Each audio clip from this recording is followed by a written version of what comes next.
The early states to emerge in the Caucasus were the Urartu kingdom, followed by the Kolkhian, the Ariatian kingdom and the Iberian kingdom. In the 2nd century BC, two important states were formed, Caucasian Albania and Greater Armenia. In the 1st millennium AD, the Caucasus became the center of a struggle between Byzantium and Sassanid Persia.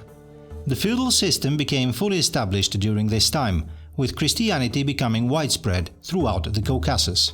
In the 7th and 8th centuries, the Arabs conquered Transcaucasia. Later, conquests by the Seljuk Turks and the Byzantines were to follow.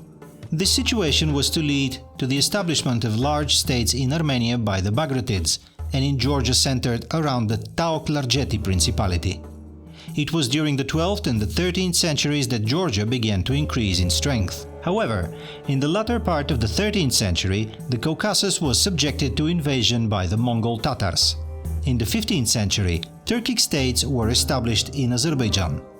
The northern Caucasus were to remain under the authority of the Mongol Tatars for a considerable period of time, which was to result in a significant degree of underdevelopment in the region and the maintenance of the patriarchal feudal system until the 19th century. In the 16th century, Georgia and Armenia were to become the objects of a fierce struggle between Persia and Turkey. Whilst the Persians were establishing the rule over eastern Georgia, the Turks dominated Imereti, Mingrelia, Guria and Ajaria in western Georgia. Without annexing these areas, the Turks maintained a lease suzerainty over them. It was not until the 16th century that Russian settlements began to appear in the northern Caucasus. Following the fall of the Astrakhan Khanate in 1556, Russia advanced her southern frontier to the Terek River. In the early 18th century, Russian Tsarism, seeking to strengthen its strategic position on the southern frontiers and to occupy the trade routes to Central Asia and the Middle East, maintained a colonial policy in the Caucasus. As a result of the Persian campaign of 1722-1723, Russian forces occupied the whole western coast of the Caspian Sea, as well as Derbent and Baku. However, because of problems in Russo-Turkish relations, the Russians concluded an alliance with the Persians through the treaties of Resht 1732 and Ganja 1735, and restored the Caspian littoral provinces to Persia. As a consequence, the southern borders of Russia reverted back to the river Terek, where the fortresses of Kizlyar and Mozdok were built, marking the beginning of the Caucasian fortified lines. Between 1768 and 1780, the Azov-Kozdok defensive line, which passed through Stavropol, became established. As a result of the Treaty of Georgievsk in 1783 between Russia and the Kartli-Kakhetian Kingdom of Eastern Georgia, a Russian protectorate was established to oppose the Turkish threat. In 1783, the construction of the Georgian military road and the fortress of Vladikavkaz of 1784 commenced. During this period, Georgia was to suffer from raids by marauding Muslim tribesmen, like the Lezgins from Dagestan. Through the various local wars and action by Muslim tribesmen, it had been estimated that the Georgian population was reduced by a half. By 1800, the combined population of eastern and western Georgia has sunk to less than 500,000 men. This state of affairs also had a paralyzing effect on the economic and industrial development of the country. The enterprise of starting an iron foundry at Borchalin had to be discontinued because of continuous raids by the Lezgin. Merchant caravans were frequently subjected to robbery by Muslim tribesmen. The deteriorating economic situation was further affected adversely by hostility between the Armenian moneyed class and the impoverished Georgian aristocracy. It should also be noted that the only line of direct communication between Russia and Georgia was the precarious military road over the Great Caucasus Range via the Daryal Pass, a route infested by hostile tribes. Moreover, the Turks and their allies, the Muslim tribesmen of Cherkessia and Dagestan, were still entrenched in a large number of areas in the North Caucasus. The effect of the advance of the Caucasian fortified line southward was to strain relations with the peoples of the Kuban area, Kabarda and Chechnya. In 1778, the Nogai and Kabardin rebellions were crushed. In 1785, the Tsarist expansion provoked a movement of the Chechen mountain people under a Muslim priest, Sheikh Mansur, against Russia. The Russian routed the forces of the Turks under Batal Pasha, which had entered Kabarda, and the Cherkess forces of Sheikh Mansour. At the Peace of Jassy in 1791, Turkey recognized the independence of Georgia and the tribes beyond the Kuban River. It was between 1792 and 1798 that the Black Sea and Kuban cordon lines were created along the Kuban River. Tsarist colonial policy was to lead to further bloodshed in the 19th century with the Caucasian War of 1817–1864. The invasion of Georgia in 1795 by the Persian troops of Aga Muhammad Khan and the destruction of Tbilisi was the catalyst for Russia to undertake the Persian campaign of 1796. Russian troops entered Georgia and occupied Derbent, Kuba and Baku in the south.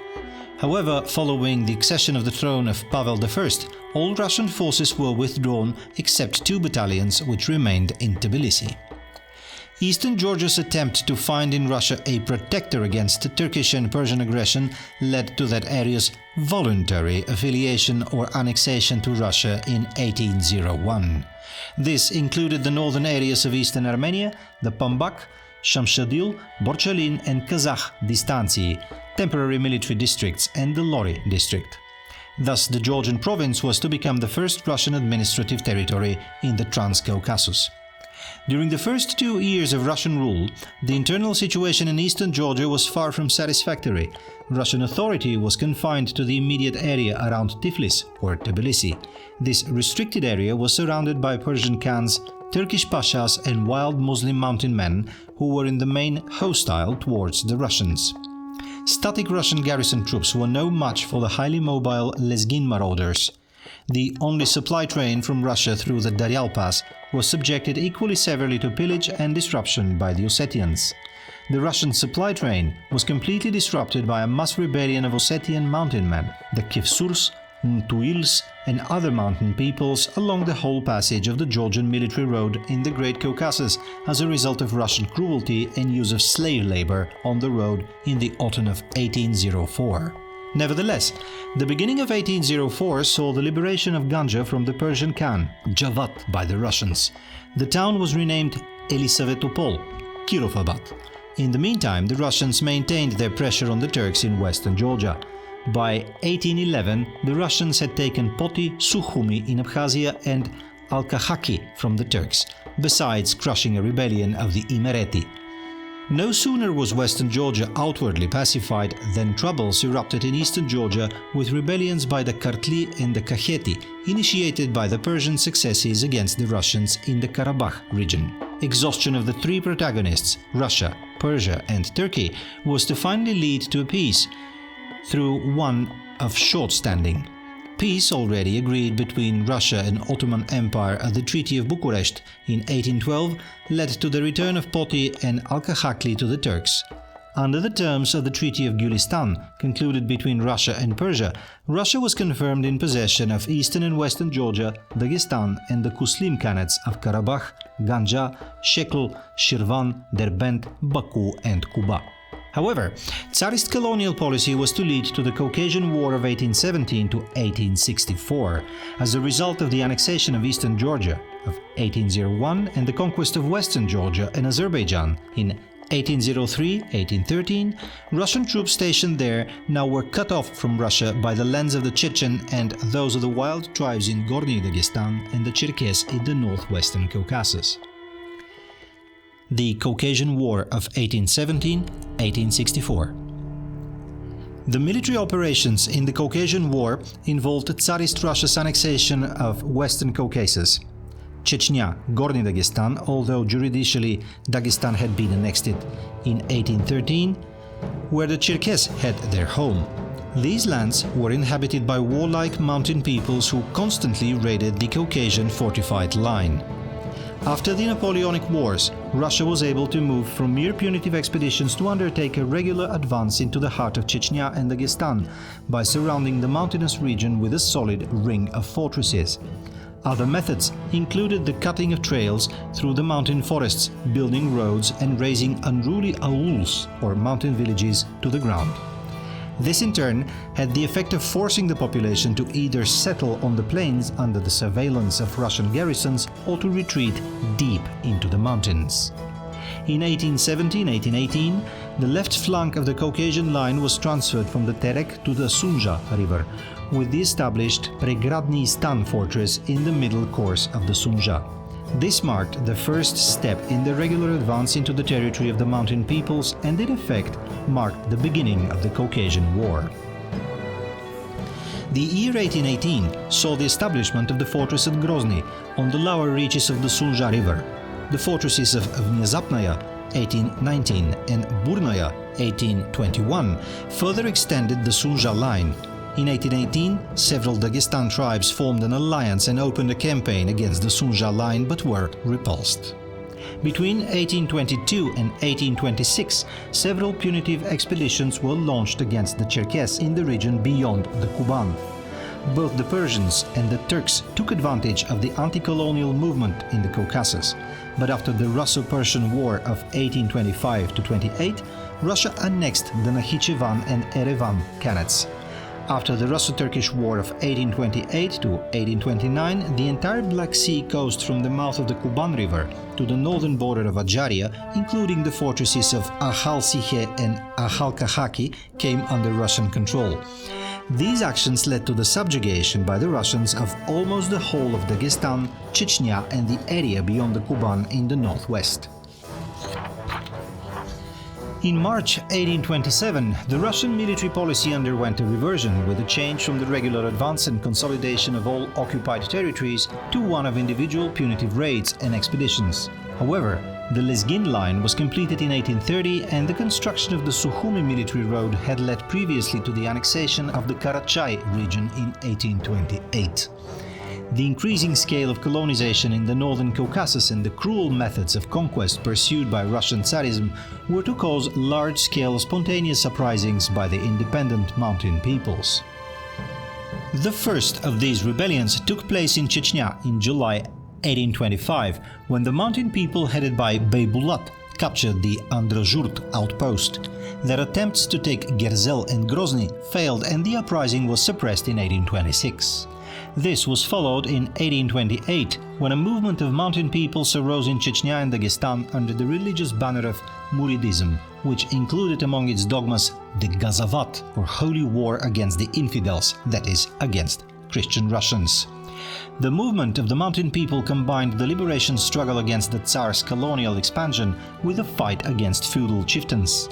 The movement of the mountain peoples under the banner of Muridism widened the scale of conflict in the Caucasian War, although several peoples of the northern Caucasus and Dagestan, such as the Kulyuks, Ossetians, Ingush and Kabardins, remained aloof from this. There were several reasons for this. First, Muridism did not appeal to some peoples, either because they had become and remained Christians, like some of the Ossetians, or because Islam had no deep roots amongst them, like among the Kabardins.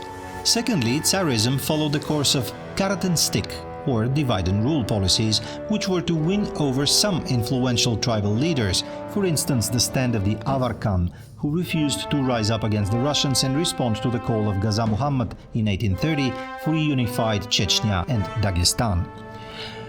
The gradual conquest by the Russians of the northern Caucasus slowly but surely began to take effect with the establishment of fortresses in the northwest and the creation of the Lava Line in 1839.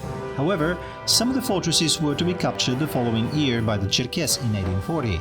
Perhaps the most turbulent areas for the Russian colonialists were Chechnya and Dagestan, which were continually waging rebellion under the third Imam, Shamil.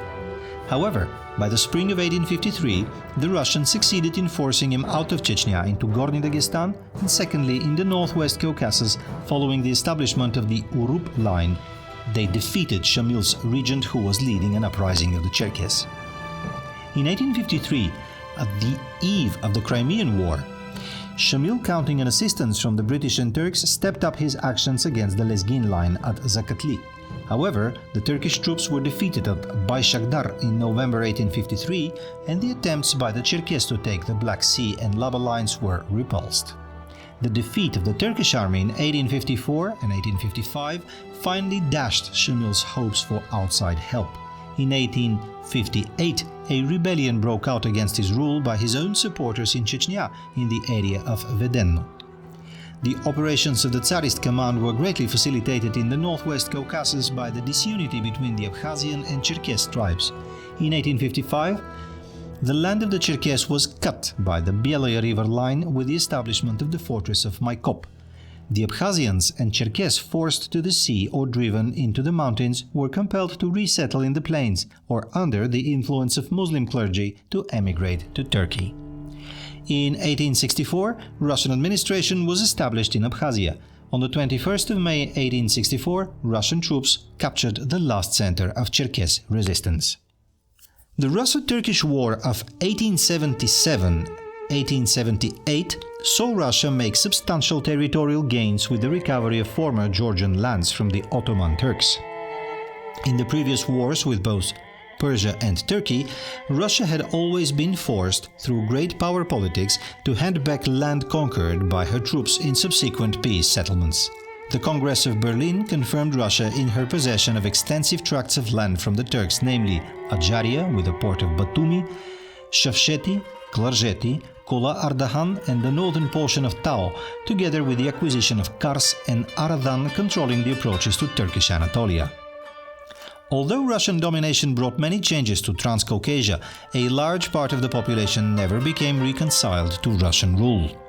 Even after pacification, a Russian euphemism for subjugation, uprisings were to continue not only amongst the Muslim communities but also by Georgian Christians. Traditions of long-standing independence, together with the ancient ties with the East, religious and cultural differences, conspired to make Transcaucasia a foreign and alien land within the Russian Empire. There was no political or nationalistic party within Georgia that could compare with the cohesion and size of the Dashnaks in Armenia. For instance, over 20% of Armenians were city dwellers. Less than 10% of Georgians lived in cities. The Armenians had a thriving bourgeoisie, which was double that of Georgia. On the question of the nobility, the Armenian nobility consisted of only 1%. In Georgia, nobility accounted for over 5% of the general population. Armenian society was predominantly peasant and merchant. Georgian society was almost entirely feudal.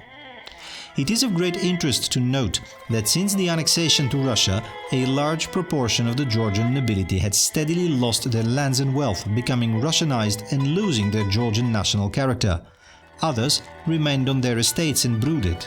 It was within the latter group that Georgian nationalism was preserved and cultivated. But, sad to say, the nobility had little sway with the peasant masses. The less affluent members of the nobility entered the professions when Georgians had as great a percentage as doctors, lawyers, school teachers and clerks as Armenia. They were not attracted to nationalism, but to socialism, where they formed the core of the Transcaucasian contingent of the Russian Social Democratic Workers' Party. In the 1860s, Russia started to build the Transcaucasian Railway, with service between Poti and Tbilisi being inaugurated in 1872, and in 1883 the trunk line between Batumi, Tbilisi, Baku was completed. The completion of the Transcaucasian rail network was accomplished in the 1890s.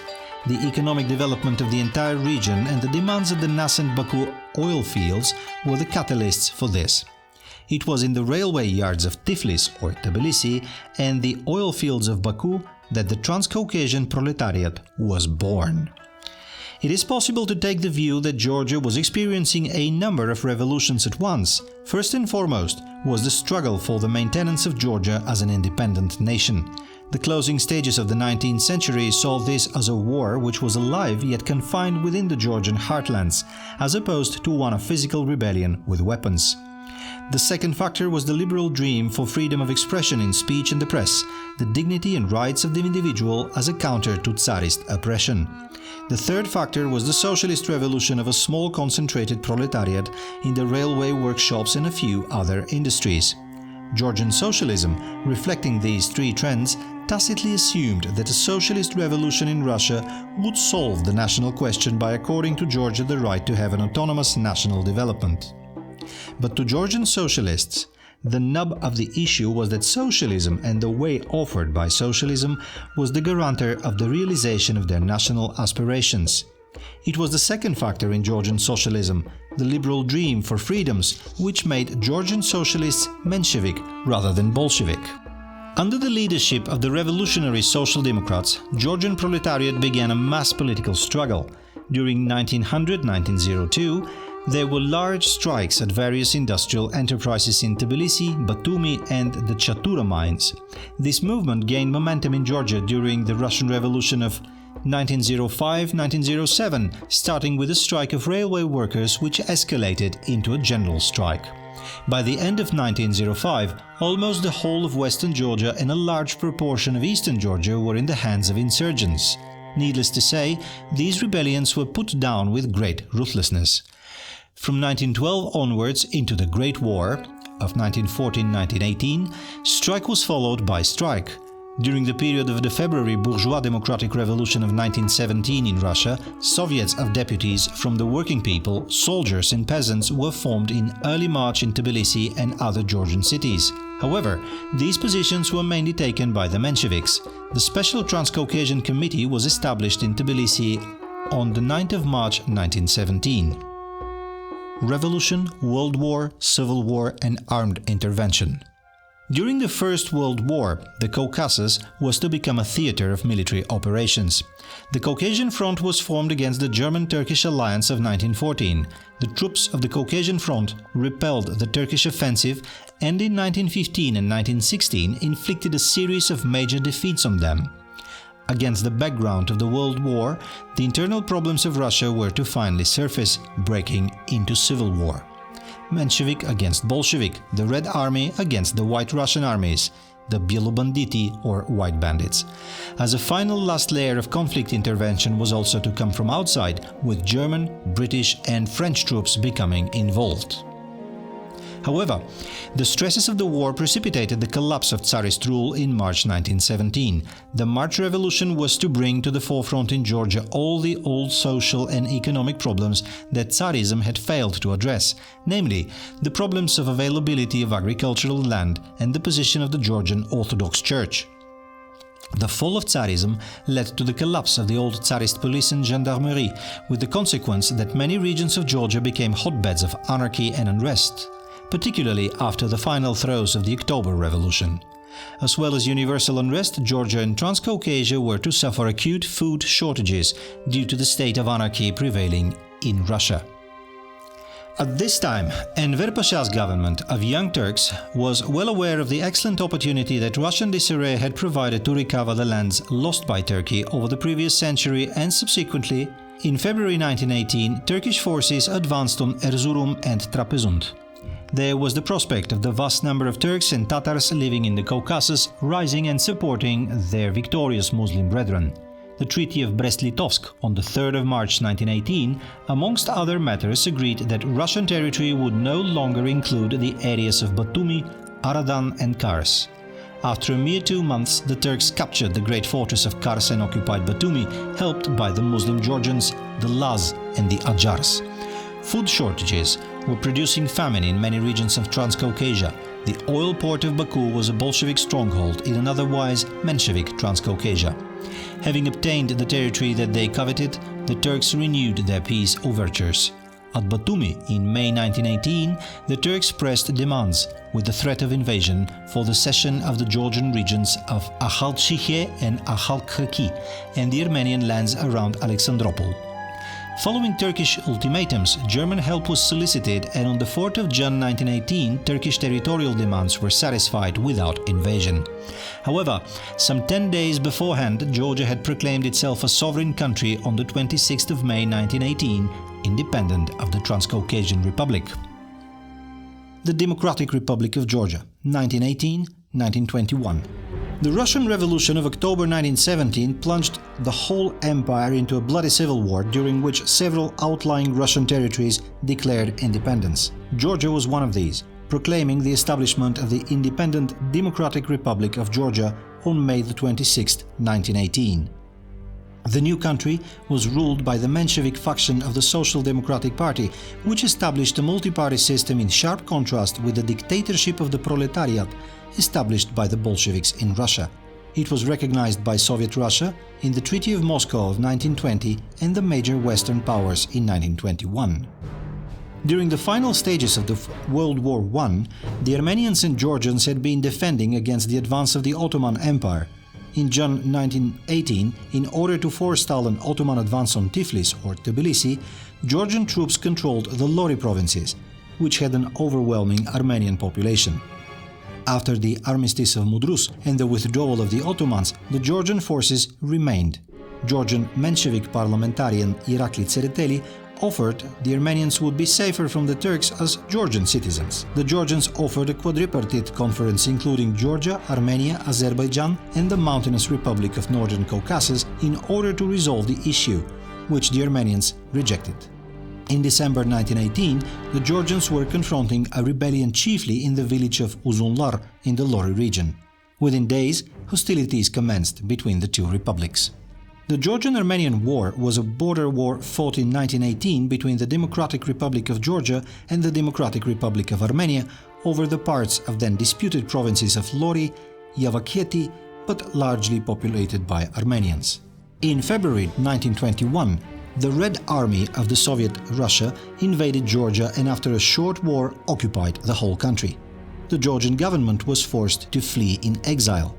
Guerrilla resistance in 1921-1924 was followed by a large-scale patriotic uprising in August 1924. Colonel Kahutsa Cholukashvili was one of the most prominent guerrilla leaders in this phase. Soviet rule, 1921-1990. In 1922, when the Soviet Union was formally formed, Georgia was forcibly incorporated into the Transcaucasian SFSR, comprising Armenia, Azerbaijan and Georgia, including Abkhazia and South Ossetia. The Soviet government forced Georgia to cede several areas to Turkey, the province of Tao-Klarjeti and part of Batumi province, Azerbaijan, the province of Hereti or Saingilo, to Armenia, the Lori region, and to Russia, northeastern corner of Hevi, eastern Georgia. Georgia was spared the worst excesses of collectivization which started in 1930. The rate of collectivization was also slowly reaching 75% only in 1937. Meanwhile, forced collectivization led to mass hunger and an enormous death rate in Ukraine. Soviet rule was harsh. About 40,000 people were lost to the collectivization and the purges under Stalin and his secret police chief, the Georgian Lavrenti Beria. In 1936, the Transcaucasian Soviet Republic was dissolved and Georgia became the Georgian Soviet Socialist Republic within the Soviet Union. Reaching the Caucasus oil fields became one of the main objectives of Adolf Hitler's invasion in the USSR in June 1941, but the armies of the Axis powers did not get as far as Georgia. The country contributed almost 550,000 fighters, of whom 300,000 were killed by the Germans, and it was a vital source of textiles, munitions and oil to the Soviet war effort. However, a number of Georgians fought on the side of the German armed forces, forming the Georgian Legion of the Wehrmacht. During this period, Stalin ordered the deportation of the Chechen, Ingush, Karachay and the Balkarian peoples from the northern Caucasus.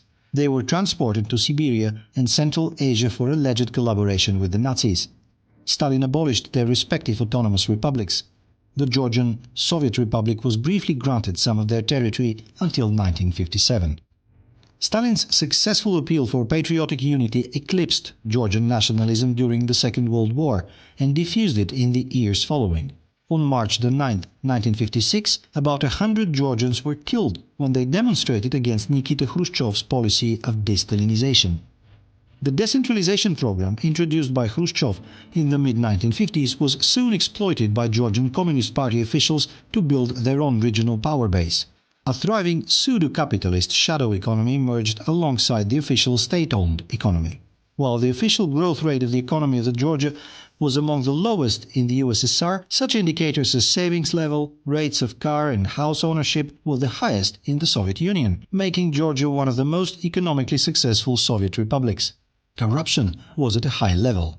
Among all of the Union republics, Georgia had the highest number of residents with high or special secondary education. Although corruption was hardly unknown in the Soviet Union, it became so widespread and blatant in Georgia that it came to be an embarrassment to the authorities in Moscow. Eduard Shevardnadze, the country's interior minister between 1964 and 1972, gained a reputation as a fighter of corruption and engineered the removal of Vasil Mzavanadze, the corrupt first secretary of the Georgian Communist Party. Eduard Shevardnadze ascended to the position of first secretary with the blessing of Moscow. He was an effective and able ruler of Georgia from 1972 to 1985, improving the official economy and dismissing hundreds of corrupt officials. Soviet power and Georgian nationalism clashed in 1978, when Moscow ordered revision of the constitutional status of the Georgian language as Georgia's official state language. Bowing to pressure from mass street demonstrations on April 14, 1978, Moscow approved Shevardnadze's reinstatement of the constitutional guarantee the same year.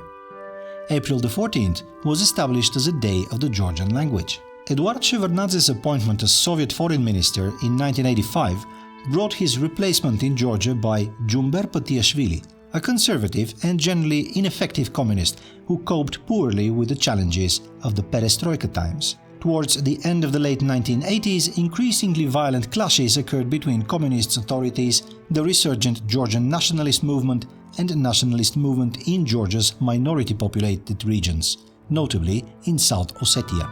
On April 9, 1989, Soviet troops were used to break up a peaceful demonstration at the government building in Tbilisi. 20 Georgians were killed, hundreds were wounded and poisoned. The event radicalized Georgian politics, prompting many, even some Georgian communists, to conclude that independence was preferable to the continuation of Soviet rule. Independent Georgia. All of the post-Soviet countries have signed a series of treaties and agreements to settle the legacy of the former Soviet Union multilaterally and bilaterally in the absence of Georgia's representatives. However, in 1993, Georgia joined the Commonwealth of Independent States, signing the Belovezha Accords, the CIS Charter and other agreements. Georgia withdrew from the CIS in 2019. Opposition pressure on the communist government was manifested in popular demonstrations and strikes, which ultimately resulted in an open, multi-party and democratic parliamentary election being held on 28 October 1990, in which the Round Table, Free Georgia Bloc, captured 54% of the proportional vote to gain 155 seats out of the 250 up for election, while the Communists gained 64 seats and 30% of the proportional vote. This election was the first open multi-party election in the Soviet Union. The leading dissidents, Zviat Gamsakhurdia, became the head of the Supreme Council of the Republic of Georgia. On March 31, 1991, Gamsakhurdia wasted no time in organizing a referendum on independence, which was approved by 98.9% of the votes. Formal independence from the Soviet Union was declared on April 9, 1991, although it took some time before it was widely recognized by outside powers such as the United States and European countries. Gamsakhurdia's government strongly opposed any vestiges of Russian dominance, such as the remaining Soviet military bases in the Republic, and after the dissolution of the Soviet Union in 1991, his government declined to join the Commonwealth of Independent States. Gamsakhurdia was elected president on May 26, 1991, with 86% of the vote. He was subsequently accused by his opponents of an erratic and authoritarian style of government, with nationalists and reformists joining forces in an uneasy anti-Gamsakhurdia coalition. A tense situation was worsened by the large amount of ex-Soviet weaponry available to the quarreling parties and by the growing power of paramilitary groups. The situation came to a head on December 22, 1991, when armed opposition groups launched a violent military coup d'etat, besieging Gamsakhurdia and his supporters in the government buildings of central Tbilisi. Gamsakhurdia managed to evade his enemies and fled to the breakaway Russian Republic of Chechnya in January 1992. A new government invited Eduard Shevardnadze to become the head of a state council, in effect a president, in March 1992, following Gamsakhurdia's ouster. In August 1992, a separatist dispute in the Georgian Autonomous Republic of Abkhazia escalated when government forces and paramilitaries were sent into the area to quell separatist activities. The Abkhazians fought back with the help from paramilitaries from Russia's North Caucasus region and alleged covert support from the Russian military stationed in a base in Geldauta, Abkhazia. And in September 1993, the government forces suffered a catastrophic defeat, which led to them being driven out and the entire Georgian population of the region being expelled. Around 14,000 people died, another 300,000 were forced to flee. Actually, Abkhazia became one of those post-Soviet Russian-controlled territories which would later serve as basis for something like a Russian reconquest. Ethnic violence also flared in South Ossetia, but was eventually quelled, although at the cost of several hundred casualties and 100,000 refugees fleeing into Russian North Ossetia. In southwestern Georgia, the Autonomous Republic of Adjara came under the control of Aslan Abashidze, who managed to rule his republic from 1991 to 2004 as a personal fief in which the Tbilisi government had little influence. On September 24, 1993, in the wake of the Abkhaz disaster, Zviad Gamsahurdia returned from exile to organize an uprising against the government. His supporters were able to capitalize on the disarray of the government forces and quickly overran much of western Georgia. This alarmed Russia, Armenia and Azerbaijan, and units of the Russian army were sent into Georgia to assist the government. Gamsahurdia's rebellion quickly collapsed and he died on December 31, 1993, apparently after being cornered by his enemies. In a highly controversial agreement, Shevardnadze's government agreed that it would join the CIS as a part of the price for military and political support. Eduard Shevardnadze narrowly survived the bomb attack in August 1995 that he blamed on his erstwhile paramilitary allies. He took the opportunity to imprison the paramilitary leader Yaba Yusseliani and ban his Mkhedrioni militia in what was proclaimed as a strike against mafia forces. However, his government and his own family became increasingly associated with pervasive corruption that hampered Georgia's economic growth. Shevardnadze won the presidential elections in November 1995 and April 2000 with large majority, but there were persistent allegations of vote rigging. The Russian wars in Chechnya caused considerable friction with Russia, which accused Georgia of harboring Chechen guerrillas. Further friction was caused by Shevardnadze's close relationship with the United States, which saw him as a counterbalance to Russian influence in the strategic Transcaucasus region. Georgia became a major recipient of US foreign and military aid, signed a strategic partnership with NATO, and declared an ambition to join both NATO and the EU. In 2002, the United States sent hundreds of special operation forces to train the military of Georgia, a program known as the Georgia Train and Equip program. Perhaps most significantly, the country secured a $3 billion project for a Caspian-Mediterranean pipeline, Baku-Tbilisi-Ceyhan. A powerful coalition of reformists, headed by Mikhail Saakashvili and Zurab Skhvania, united to oppose Shevardnadze's government in the November 2, 2003 parliamentary elections. The elections were widely regarded as blatantly rigged, including by OSCE observers. In response, the opposition organized massive demonstrations in the streets of Tbilisi. After 2 tense weeks, Shevardnadze resigned on November 23, 2003 and was replaced as president on an interim basis by Burjanadze. These results were annulled by the Georgia Supreme Court after the Rose Revolution on November 25, 2003, following allegation of widespread electoral fraud and large public protests, which led to the resignation of Shevardnadze. Later, Georgia became even more famous or infamous by the 2008 August attack of Russia against the country. The nation was on its way to join the European Union when Russian forces took the province of South Ossetia from Georgia. This effectively stopped the negotiations with the European Union and laid a further way of acting of Russian government and forces against other countries like Ukraine. Thanks for listening and watching. This is the History and Mythology channel. Please share, like and support us.